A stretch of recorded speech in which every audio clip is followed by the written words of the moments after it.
jak na pustyni. Hejka! Witamy wszystkich bardzo serdecznie. Nasz ostatni dzień w Walencji. Jak widzicie, już mamy plecaki na sobie, ale to jeszcze nie koniec naszego zwiedzania. Mamy jeszcze cały dzień przed sobą, więc dzisiaj pokażemy Wam kilka kolejnych ciekawych miejsc. Na razie trwa nasze pożegnanie z morzem. Na pewno będziemy tęsknić i już tak od rana sobie mówiliśmy, że chcielibyśmy mieć taki widok na co dzień, jak mieliśmy tutaj z tarasu. Tak, ja może powiem tyle, że to jest nasze pożegnanie i jednocześnie przywitanie, bo jeszcze nie byliśmy tu tak daleko, może dlatego, że ta plaża ma ponad 130 metrów szerokości. Sprawdziliśmy wodę, wydaje nam się, że ma około 20 stopni, także tragedii na pewno nie ma, jeżeli myślimy o naszym Morzu Bałtyckim, ale rzeczywiście tak do pływania to może troszeczkę za chłodno. Robimy oficjalny testing. Ja się przyznam szczerze, my już go robiliśmy, ale nakręcimy Wam. A co?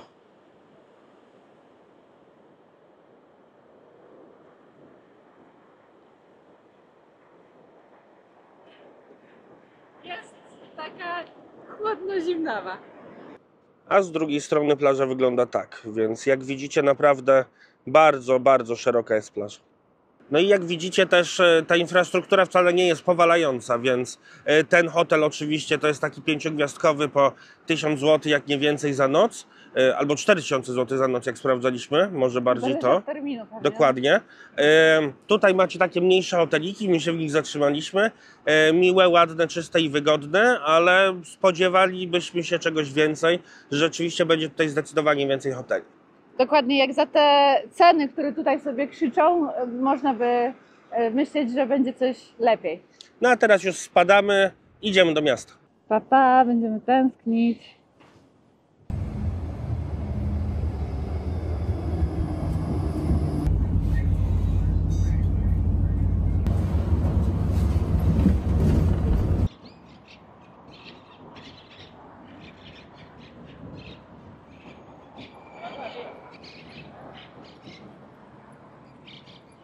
Wybierając miejsce na podróż, na prezent dla Mikołaja, zastanawiałam się, gdzie się powinniśmy wybrać i właśnie to miejsce, przed którym się znajdujemy, mnie przekonało. Jesteśmy tutaj ponownie, jest to miasteczko Centrum Nauki i Sztuki.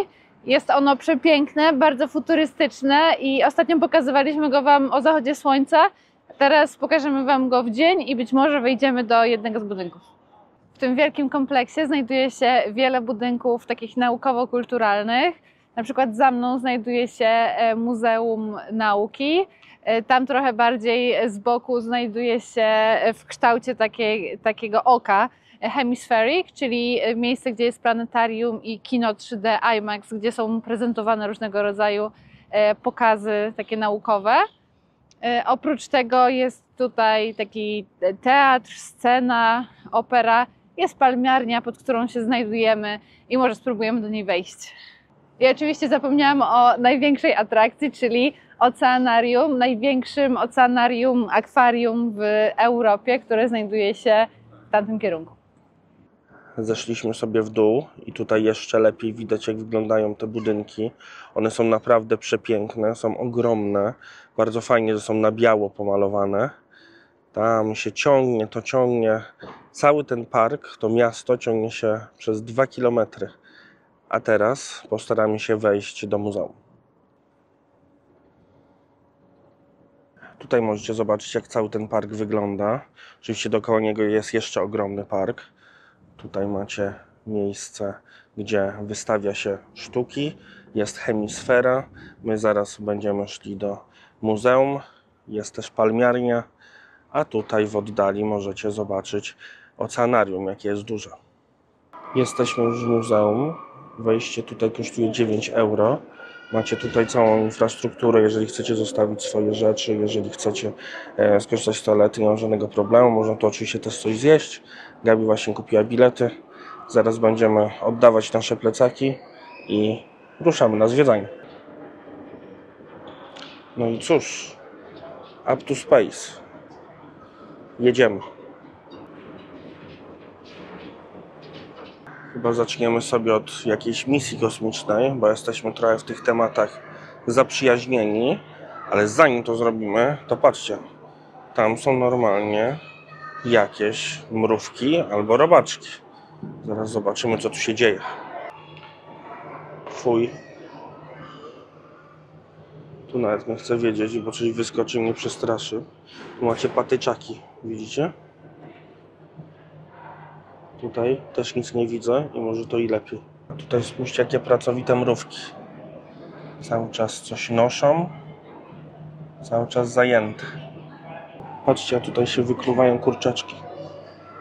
Tam się poruszył właśnie w tej skorupce, tam co jest przed chwilą. Tam się porusza już skorupka.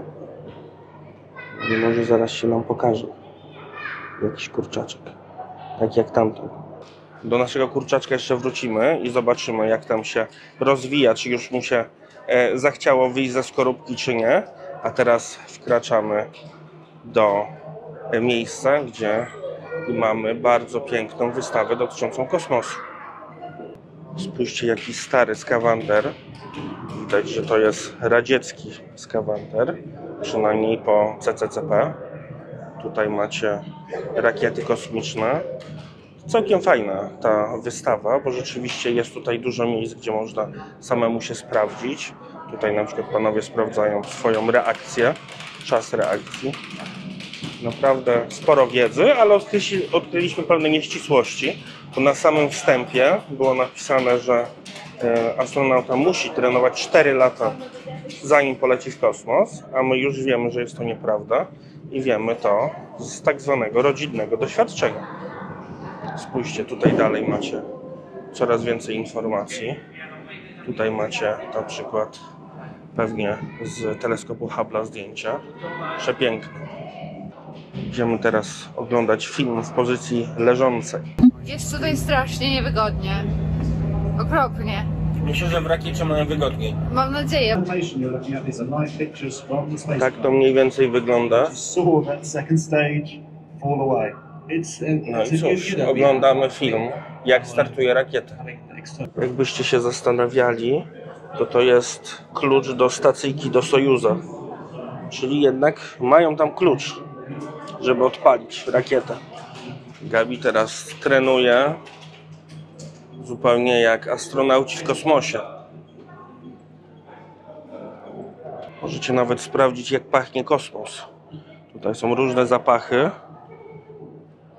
Intensywnie. Intensywnie? No dobra. To najmniej intensywnie. Księżyc jedzie serem. A tak się sprawdza, czy nie jesteście tak zwani space sick, czyli chorzy na kosmos. Tutaj macie nowsze skafandry amerykańskie od NASA z czasów, kiedy latało się promami kosmicznymi. A tutaj macie Gabrielę. Wróciliśmy do naszego kurczaka, ale kurczak nadal leniwie leży w skorupce. Jeszcze do ciebie wrócimy, kolego. Teraz mamy fajną zabawę, bo tutaj jest kosz, do którego trzeba trafić i tu są krzywe okulary. Dobra, słuchajcie, na kamerze może to wyszło, ale my wam obiecujemy, że to był pierwszy raz. Spodziewaliśmy się kosmosu, ale muszę powiedzieć, że tutaj jest naprawdę bardzo fajna wystawa. Można się tak empirycznie dowiedzieć odnośnie wszystkich rzeczy, które nas dotyczą. Na przykład jak daleko skaczemy, jak czujemy wagę. Tutaj widzicie właśnie, czy umiecie trzymać równowagę. Na to wszystko w tym przepięknym budynku. I spójrzcie tylko, jakie się z niego roztaczają widoki na miasto. Znaleźliśmy jakieś tajemnicze miejsce. Wchodzimy.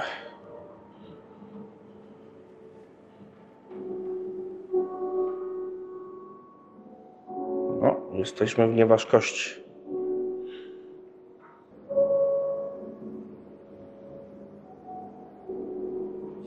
Nie wiem, czy widzieliście kiedyś globus Marsa. Jeżeli nie, to proszę bardzo. Nie ma za co.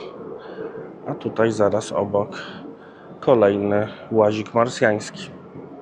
Tutaj możecie dowiedzieć się dużo więcej odnośnie różnic i podobieństw pomiędzy Ziemią a Marsem. Można sobie oczywiście stanąć na wadze i sprawdzić, gdzie się ile waży. Jest dużo, bardzo ciekawych rzeczy. Można się sporo nauczyć.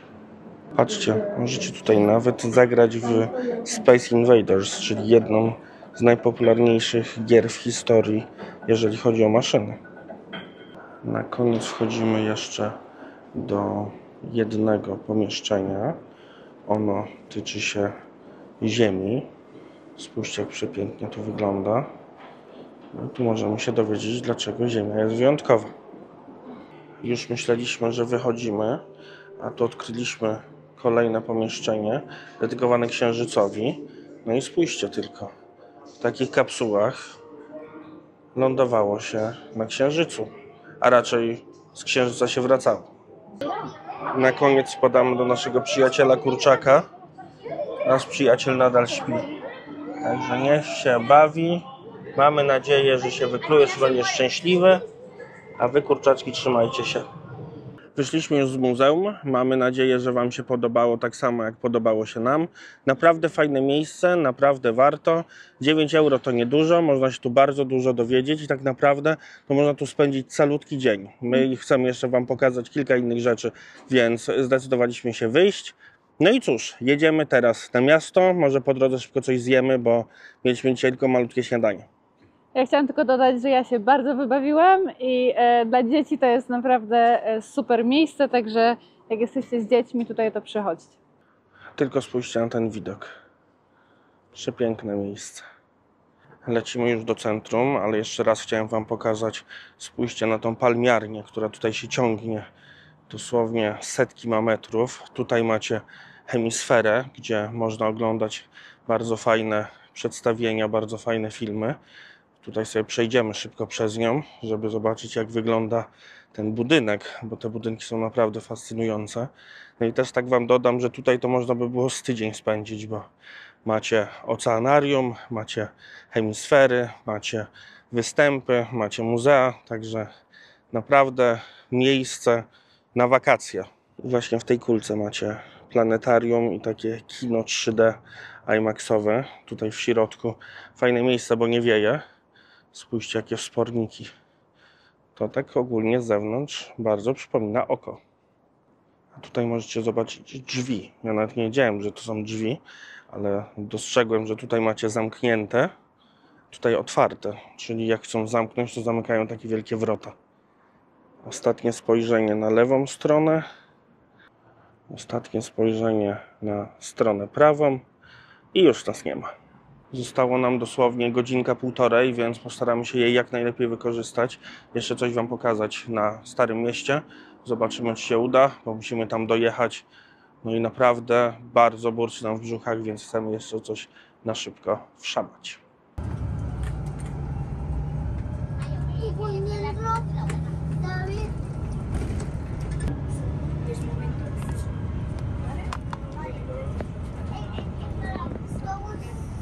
Pozdrawiamy serdecznie z centrum miasta. Przyjechaliśmy właśnie na dworzec północny. To stąd będziemy jechać komunikacją miejską na lotnisko. My wam chcieliśmy pokazać ten budynek, jak przepięknie wygląda, a przy okazji pokazać wam coś, co znajduje się zaraz obok. A mianowicie zaraz obok znajdziecie przepiękną arenę walk byków. Ona jest oczywiście zamknięta w poniedziałki, więc przepraszamy serdecznie, że wam jej nie pokażemy, ale możecie sobie zobaczyć, jaka jest ogromna. A my teraz wchodzimy na stację, pokażemy wam, jak wygląda w środku, bo wszyscy mówią, że jest naprawdę przepiękne. Nie wiemy, nie byliśmy, ocenimy, a wy będziecie mogli ocenić razem z nami. Rzeczywiście wystrój niczego sobie, jest lekko głośno, ale sama stacja wygląda tak, jakby ktoś ją postawił 100 lat temu i nic z tym nie robił. Tutaj macie na przykład jakieś biura, spójrzcie. W takich biurach to aż miło by się pracowało. Jeszcze możecie popodziwiać przepiękny sufit. Naprawdę coś wyjątkowego. Jeszcze takiego nigdy nie widziałem. Wyszedłem, bo tutaj jest chwilę ciszej, zdając sobie sprawę, że mogę powiedzieć coś, co zostanie opacznie zrozumiane, więc chodziło mi o to, że ktoś zbudował to 100 lat temu i zostawił jako plus, nie jako minus, że to jakaś ruina. Wcale nie jest to ruina, właśnie jest w remoncie, a to wejście naprawdę przepiękne. Przyznaj się, Gabriela, gdzie idziemy? Kupić coś słodkiego. Być w Hiszpanii i nie zjeść churrosków to byłaby hańba. Są mi churroski, zaraz będziemy próbować. Wybaczcie, że tak miga światło, ale uwierzcie mi, ustawiłem jak tylko się dało. A tak się robi churroski. Wkłada się do gorącego oleju i smaży ciasto. Ale są naprawdę pyszne, mniam, mniam. Churroski zakupione, Gabi próbuje. Ale dobra, idealnie chrupiące. Dobra, ja też idę jeść, bo jestem strasznie głodny. Widzimy się później, cześć! Pośledzeni przez churros przenieśliśmy się na taki rynek główny tutaj w Walencji. Za mną znajduje się ratusz, a wokół tutaj tego ryneczku są właśnie główne urzędy w Walencji i prowincji Walencji. Jest tutaj też lodowisko. Jakbym wiedziała wcześniej, to byśmy przyjechali sobie pojeździć. Natomiast dużo ludzi tutaj korzysta i wygląda to fajnie i na pewno są lepsze temperatury do jeżdżenia na łyżwach niż u nas. Oprócz tego jest tutaj parę fajnych rzeczy, jak na przykład takie, brakuje mi słowa, dla dzieci, karuzela, o właśnie, i jest wielka choinka. No i oczywiście nie ma porządnego placu bez fontanny, także i tutaj taka się znajduje. Wszystkie budynki tutaj w centrum wyglądają ślicznie, są pięknie odrestaurowane i nawet patrzcie, chodnik jakiś taki jakby luksusowy, także podoba nam się tutaj ogólnie, jest tutaj naprawdę bardzo ładnie. Teraz szukamy czegoś do jedzenia, mamy ochotę na jakieś tapaski na pożegnanie z Walencją. Chodzimy do naszej ulubionej restauracji, takiego fast foodu z tapaskami. A więc szanowni, wygląda to mniej więcej tak. Przychodzicie do knajpy, macie tutaj takie małe kanapeczki po euro, euro 30, euro 50, euro 80, to już takie naprawdę mocne. Do tego macie picie to samo. Chcecie napić się piwka, 1,5 euro, chcecie napić się jakiejś kolki, 2 euro. I jecie sobie i jecie, dlatego nazywa się to Ciento Montaditos. Dokładnie.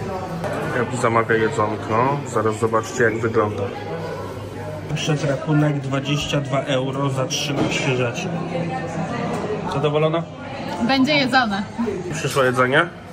Przyszło, jest tego dużo. Częściowo nie wiemy co to jest, ale damy radę. Tak się to zamawia. Tutaj wzięliśmy sobie takie kawałeczki kurczaka, a do tego mamy, słuchajcie, takie typowe tapaski, czyli właśnie bułeczki z czymś. Wybieraliśmy na czuja, więc zobaczymy, które będzie dobre, a które nie za bardzo, ale jesteśmy mega zadowoleni. I głodni. Knajpa zaliczona. Teraz biegniemy dalej, bo chcemy wam jeszcze jedno fajne miejsce pokazać.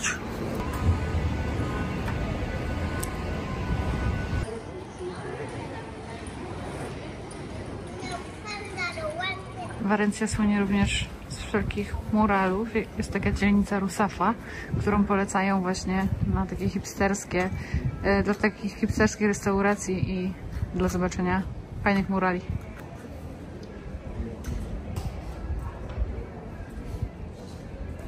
Natrafiliśmy po drodze nawet na La Casa de Papa Noel, czyli dom świętego Mikołaja.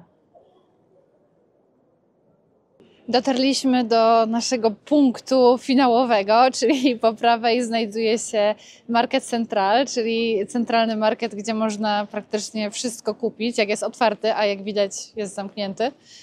A po lewej mojej stronie, tam z tyłu, znajduje się Lonja de la Seda, czyli giełda jedwabiu. I to jest bardzo śliczny budynek i zobaczymy, czy uda nam się wejść do środka. Tutaj ten budynek od frontu jeszcze. Niestety bramy dla nas są zamknięte. To jest nasze motto tego wyjazdu. Wszystko jest zamknięte.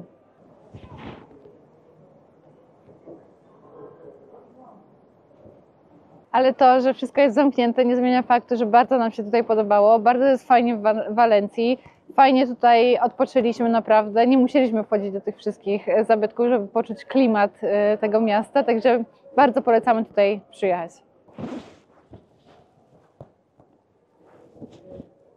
Weszliśmy do Lonja de la Seda, czyli giełdy jedwabiu. Jest to miejsce, które powstało na przełomie XV i XVI wieku i tutaj oczywiście handlowano między innymi jedwabiem i było to taki symbol dominacji Walencji w tamtym okresie.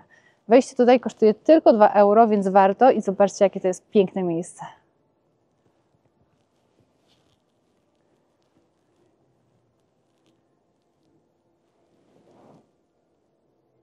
Sala jest naprawdę ogromna. Możecie zobaczyć przepiękne okna, również zdobione. Nam najbardziej przypadły do gustu w sumie i podłogi, i sufity, ale te kolumny robią niesamowite wrażenie. To jest naprawdę bardzo wysoka, bardzo taka majestatyczna hala, więc powiem szczerze, nie dziwi mnie tu, że sprzedawali jedwab. Spójrzcie, Gabi stoi na środku sali. Jak jeszcze jest wysoko, wysoko, wysoko, żeby tylko dosięgnąć do sufitu. Możecie zobaczyć schody, które wiodą na górę. One są takie okrągłe, wirujące schody, dość strome, zajmują dzięki temu mało miejsca. Tutaj macie jeszcze inne sale. Możecie zobaczyć przepiękne witraże. A tam jakby sala tronowa dosłownie. Tylko spójrzcie na tą salę. Jakbyśmy byli w zamku.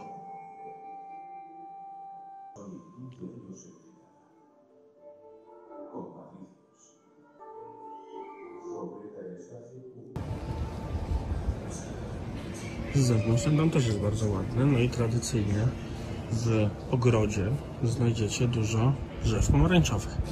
Wow. Tutaj sufit to jeszcze lepszy. Ze złota. Widzicie, złota skromne.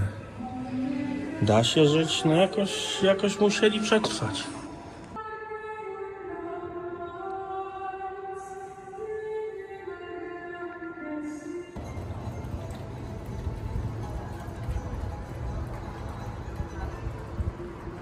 No i to by było na tyle. Nasz dzień dobiegł końca. Za 1,5 godziny mamy samolot, więc teraz musimy ruszyć biegiem do metra. Metrem pojechać na, chyba mam nadzieję bez przesiadek już się uda, pojechać na lotnisko. No i musimy szybko złapać samolot. Mamy nadzieję, że nasz wypad do Walencji Wam się podobał. Mi na pewno bardzo mocno się podobał, także od razu mówię, że prezent udany, prezent super i będę musiał się jakoś odwdzięczyć w podobny sposób w niedługim czasie. No i cóż, słuchajcie, mamy nadzieję, że będziecie oglądali nasze kolejne filmy. Na pewno już niedługo kolejne będą na kanale, więc zapraszamy serdecznie. Tymczasem nie przedłużamy. Trzymajcie się, cześć! Pa, pa.